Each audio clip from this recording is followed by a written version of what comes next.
Hi అండి, welcome back to మన channel vlogs.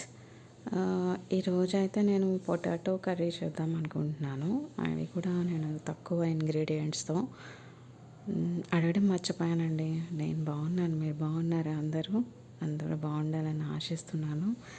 And anyways, నా దగ్గర అయితే ఇప్పుడు ప్రజెంట్ పొటాటో అండ్ మిర్చి, టమాటా, ఉల్లిపాయలు ఒకటే ఉంది, అది కూడా ఆనియన్స్ అండ్ ఒకటి బ్రింజల్ వంకాయ ఒక్కటే ఉంది. సో కరివేపాకు అయితే అట్లా ఉంది. ఇంకా కూరగాయలు తెచ్చుకోవాలి. సో వెళ్ళాలి, చూద్దాం, రేపు వెళ్దాం అనుకుంటున్నాము. ఓకే, ఎనీవేస్, నేను ఈరోజైతే వీడియో చేయడానికి మెయిన్ థింగ్ ఏంటంటే, నేను అసలు యూట్యూబ్ ఎందుకు స్టార్ట్ చేయాలనుకున్నాను, ఈ విషయం మీతో చెప్పాలని అనుకుంటున్నాను. షేర్ చేస్తాను ఖచ్చితంగా.